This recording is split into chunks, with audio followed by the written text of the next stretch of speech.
Hi hello welcome to my channel. ఇప్పుడు మీరు చూస్తున్న ఈ చాక్లెట్ ఫ్యాక్టరీ ఎక్కడుంది ఏమిటి అనేది తెలియాలి అంటే ఈ వీడియో మొత్తం క్లియర్గా చూసేయండి.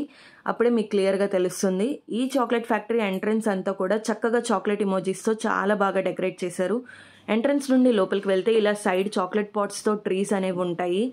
ఇక్కడ నుండి చక్కగా చాక్లెట్ ఫౌంటైన్, అలాగే చాక్లెట్ బార్స్తో ప్రిపేర్ చేసిన హట్, ఇలా అన్నీ కూడా చాక్లెట్కి సంబంధించిన డెకరేషన్స్తోనే ఉంటాయి. షాప్స్ అనేవి కూడా, ఈ షాప్స్ వచ్చి చాక్లెట్ షాప్స్ అండి. మీరు అక్కడ కావాల్సిన చాక్లెట్స్ పర్చేస్ చేసుకోవచ్చు. ఇక్కడ నుండి లోపలికి వెళ్తే సైడ్ అనేవి చక్కగా పిల్లలకి చిన్న చిన్న రైడ్స్ అనేవి కూడా ఉంటాయి. ఈ రైడ్స్ అన్నీ కూడా పిల్లలు బాగా ఎంజాయ్ చేస్తారు. అలాగే ఇక్కడ నుండి ఇంకా చివరికి వెళ్తే మీకు బీన్ టు బార్ ఫ్యాక్టరీ అనేది వస్తుంది. బీన్ టు బార్ ఫ్యాక్టరీలో అంటే చాక్లెట్ గింజ స్థాయి నుండి బార్ ప్రిపేర్ చేసేంత వరకు ప్రొసీజర్ ఏంటి అనేది క్లియర్గా చూపిస్తారు. ఆ ఫ్యాక్టరీలోనే చాక్లెట్స్ మ్యానుఫ్యాక్చరింగ్ కూడా జరుగుతూ ఉంటుంది. అక్కడ నుండే ఈ షాప్స్కి చాక్లెట్స్ అనేవి వస్తూ ఉంటాయి. ఈ ప్రొసీజర్ అంతా కూడా చక్కగా పిల్లలకి ఎక్స్ప్లెయిన్ చేయొచ్చు.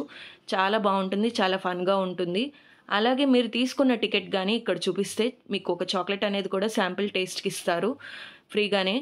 అలాగే ఇక్కడ చాక్లెట్స్ కూడా కొనుక్కోవచ్చు అని చెప్పాను కదండి, అక్కడ చాక్లెట్స్ కూడా పర్చేస్ చేసుకోవచ్చు. ఈ లొకేషన్ వచ్చి వైజాగ్లోని అరకులో పద్మావతి ఫ్లవర్ గార్డెన్స్ దగ్గరలో ఉంటుందండి. ఇదైతే కరోనాలో ఓపెన్ చేశారు. ఇంకా చాలామందికి ఈ ప్లేస్ గురించి తెలీదు. కాబట్టి మీరు కానీ విజిట్ చేసినా, మీరు కానీ దగ్గరలో ఉన్న ఖచ్చితంగా విజిట్ చేయండి. చాలా బాగుంటుంది ప్లేస్ అనేది. మీ ఫ్రెండ్స్ అండ్ ఫ్యామిలీకి ఈ వీడియోని షేర్ చేయండి. ఈ వీడియో కానీ నచ్చితే నా ఛానల్ సబ్స్క్రైబ్ చేయండి, లైక్ చేయండి, షేర్ చేయండి, కామెంట్ చేయండి.